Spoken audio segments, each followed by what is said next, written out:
hoy vamos a hablar específicamente de la lesión de Bancar, y la primera charla, que es esta que les voy a mostrar, está focalizada en los resultados de la reparación artroscópica de la lesión de Bancar en los diferentes deportes. A modo de introducción, entonces, la lesión de Bancar es una lesión que se da con mayoría de frecuencia en el contexto de un deportista, en una luxación anterior traumática de hombro, y la bibliografía muestra que el tratamiento conservador de este tipo de lesiones se asocia a un porcentaje muy alto de recidivas, por lo tanto la indicación quirúrgica ha tomado protagonismo en estos pacientes, y un parámetro fundamental que utilizamos para la toma de decisiones es cuantificar el defecto óseo que puedan tener estos pacientes, y si bien el punto de corte siempre está en revisión, los pacientes que no tienen un defecto óseo significativo, las guías de tratamiento recomiendan en este grupo de pacientes, sobre todo deportistas, hacer una reparación de este labrum lesionado, ya sea de forma abierta o artroscópica. Y estos resultados que nosotros buscamos con la cirugía van a depender, por un lado, como acabamos de ver, de los defectos óseos, y también de la edad que tenga este paciente, del número de episodios de inestabilidad que haya presentado, y en relación a esta charla que estamos viendo, también está en relación al tipo de deporte que practica. Y cuando nosotros estamos frente a un deportista y estamos buscando buenos resultados, es muy importante considerar que estos buenos resultados van a estar relacionados también a que este paciente tenga la capacidad de retornar a su deporte a un nivel deportivo adecuado y, por supuesto, con un porcentaje de complicaciones bajo o aceptable.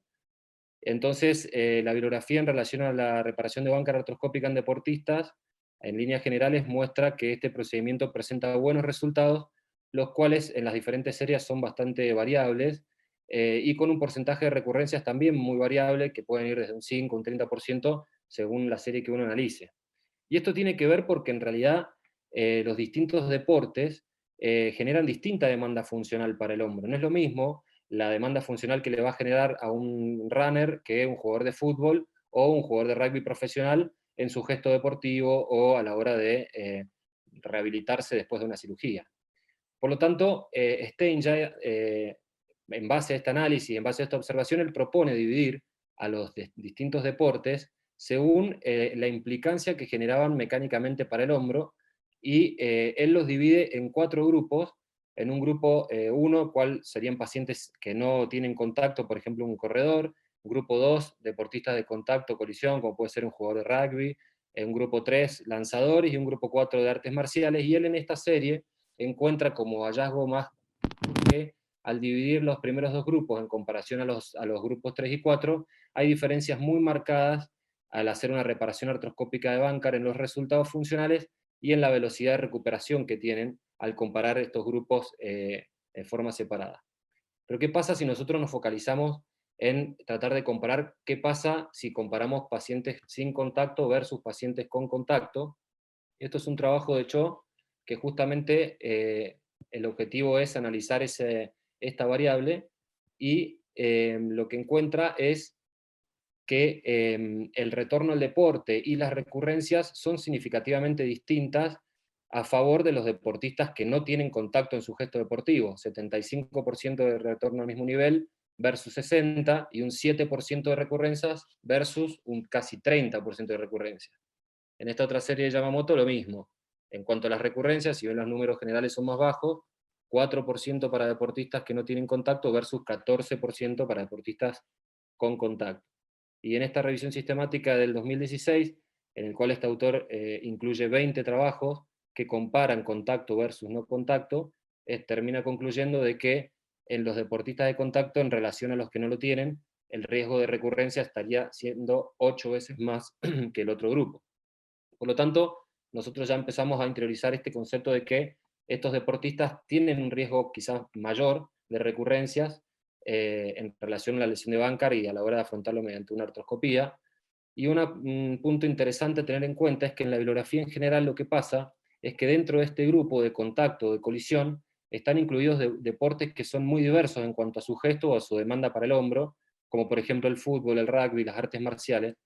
y lo que nosotros tenemos que plantearnos es si realmente es correcto considerar estos 2 escenarios dentro del mismo grupo: un jugador de fútbol y un jugador de rugby, en cuanto a la demanda que le implican para el hombro. Por esto, la Sociedad Americana de Pediatría propone dividir, como primera medida, estos grupos: por un lado, deportistas de colisión, y por otro lado deportistas de contacto, siendo los deportistas de contacto aquellos que pueden tener un contacto entre sí o con objetos inertes, pero este contacto generalmente va a ser de menor energía, va a ser sin intención y no forma parte del gesto deportivo. Y por otro lado tendríamos deportistas de colisión, como puede ser un jugador de rugby, en el cual estos sí se van a chocar entre sí o con objetos inertes con mayor energía, y este tipo de impacto forma parte del gesto deportivo. Por lo tanto, son dos escenarios completamente diferentes. Y como vimos recién, todas estas situaciones están en la bibliografía en general y los resultados que nosotros analizamos, todos incluidos dentro del mismo grupo.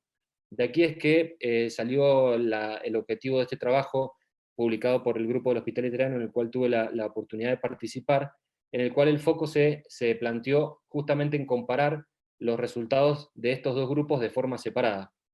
contacto versus colisión. En esta serie, en el grupo de contacto estaba compuesto principalmente por jugadores de fútbol, y en el grupo de colisiones exclusivamente por jugadores de rugby, y algunas fortalezas de este trabajo son que todos estos pacientes eran pacientes que habían tenido su primer episodio de inestabilidad, y todos con una actividad deportiva competitiva, que esto en la literatura se entiende como 2 o más veces por semana con competencia, o sea, con partidos, digamos, una actitud deportiva activa. Y como resultados generales, la tasa de retorno al deporte en esta serie fue de lograr al mismo nivel un 70%, pero cuando nosotros comparamos contacto versus colisión, vemos que acá hay diferencias significativas en cuanto a la capacidad de retornar al mismo nivel a favor de los jugadores de fútbol, los deportistas de contacto versus los jugadores de rugby. Y lo mismo pasó con el tiempo que les demandó el retornar a su nivel deportivo, casi 2 meses más lento el retorno de los jugadores de rugby. No hubieron diferencias en cuanto a los scores que lograron los pacientes en el posoperatorio, como tampoco en la movilidad, o sea que acá no había una diferencia entre ambos grupos, pero sí el hallazgo más importante de esta serie fue justamente esto, que es el porcentaje de recurrencias completamente diferente en los dos escenarios distintos. 0% en los jugadores de fútbol en esta serie y casi un 15% en los jugadores de rugby. Por lo tanto, de acá y empezando a consolidar este concepto que plantea la Sociedad Americana de Pediatría, es empezar a interpretarlos de forma separados a los distintos tipos de deporte dentro de este grupo, ¿no? Y una mención especial también para las artes marciales, ya que Stein en su serie lo interpreta como un grupo distinto, lo pone como un grupo 4, si bien él tenía solo 4 pacientes, él encontró que todos estos pacientes anduvieron mal, digamos, con una reparación de Bankart, 3 de ellos no lograron retornar y uno tuvo que cambiar el deporte, y la bibliografía fue acompañando un poco esto que mencionaba Stein, por ejemplo la serie de Ri con un 28% de residuos en artes marciales, Ukiyama un 65% solo de retornar al mismo nivel en artes marciales en reparación de Bankart. Este es un trabajo también publicado por la gente del Hospital Italiano, en el cual lo mismo, 60% de retorno al deporte al mismo nivel en artes marciales y con un porcentaje alto de residuos. En cuanto a si uno piensa como posibilidad de, en un paciente con una banca artroscópica que tuvo una recidiva de inestabilidad, tratar de reparar eso mediante otra banca de revisión, no hay mucho en la bibliografía sobre esto, pero este trabajo publicado en 2018, que estudia puntualmente esta situación, reporta que el 70% de estos pacientes pudieron retornar a su deporte, pero es interesante tener en cuenta que mencionan que el 90% de estos pacientes tuvieron limitaciones en el sujeto deportivo, y otra cosa a tener en cuenta es que en esta serie la mayoría de los pacientes que están incluidos son pacientes que su nivel de competencia era bajo. Por lo tanto, a considerar como estos datos, ¿no? Esto es un tema que está en boga actualmente. Este es un trabajo que le agradezco al doctor Rossi y al doctor Ranaleta que me dieron la posibilidad de poder tener el texto. Va a salir publicado el mes que viene en el Arthroscopy, que justamente analiza esto que estamos charlando. El foco lo ponen en todos los pacientes que incluyeron, los ponen bajo el rótulo de pacientes de contacto, pero ahí dividen según los distintos deportes y analizan los resultados de la banca artroscópica, un poco para analizar toda esta temática que venimos mostrando, y a forma global, el porcentaje de retorno al deporte de un 88%, con un retorno al mismo nivel de un 81%, y cuando dividimos en los distintos deportes, empieza a pasar lo que ya venimos viendo. La capacidad de retorno al deporte, bastante aceptable en todos los grupos, pero si nosotros miramos cuántos pudieron volver a su mismo nivel, vemos las claras diferencias que existen entre un jugador de fútbol con un 95% de capacidad de retornar al mismo nivel, comparado con un deportista de artes marciales que logra un 70%, y lo mismo pasa con el tiempo. 4.5 meses en un jugador de fútbol y 7.1 en un de artes marciales, 5.5 en un jugador de rugby, en fin, diferencias significativas entre los distintos deportes que están todos incluidos dentro del mismo grupo. Y otra cosa interesante de este trabajo es que cuando analiza con un score funcional más genérico, como puede ser el score de Rowe, no existen diferencias entre los distintos grupos en cuanto a los resultados, pero cuando aplican el score de ASOS, que es un score que en realidad no está completamente validado en la literatura, pero que está bastante difundido en las publicaciones, que tiene como la capacidad de analizar más específicamente en relación a los tipos de deporte, acá sí vemos que existen diferencias que también van acompañando a lo que acabamos de ver en cuanto al porcentaje de retorno al deporte y etcétera. Y como punto importante y categórico en cuanto a las diferencias, el porcentaje de recidiva, que es una de las cosas que más nos interesan a la hora de la inestabilidad de hombro, con diferencias significativas entre los distintos grupos, 3.8% en cuanto a los jugadores de fútbol, un 15% de recidivas en los jugadores de rugby y un 20% de recidivas en las artes marciales, en pacientes deportistas operados con una banca artroscópica. Este es un trabajo muy, muy interesante que salió publicado hace 2 meses en el Shoulder and Elbow, y para ir cerrando la charla, en el cual estos autores muy prestigiosos de hombro hacen como un análisis del pasado, el presente y el futuro sobre la técnica, la descripción y lo que está pasando con relación a esta indicación. Y en cuanto al presente, comentan que si bien existen reportes con altos porcentajes de recidiva en deportistas de contacto, la mayoría de los cirujanos, o muchos cirujanos, siguen eligiendo este procedimiento a la hora de estar enfrente a estos pacientes.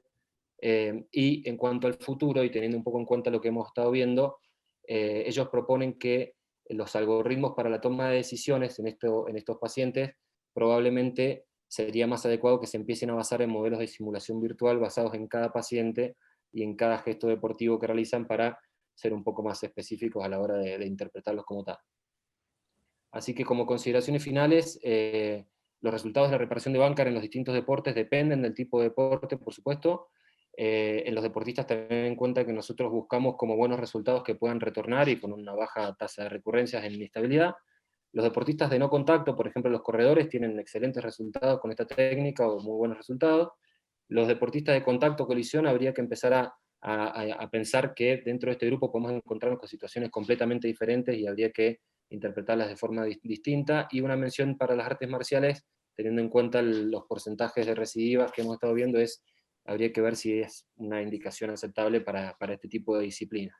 Y en cuanto al futuro, lo que vimos en la última diapo de quizás lo que habría que esperar que venga es que la toma de decisiones se base en modelos de simulación, de manera de entender la biomecánica de cada deporte y de cada deportista para tomar la decisión de realizar o no este tipo de técnica.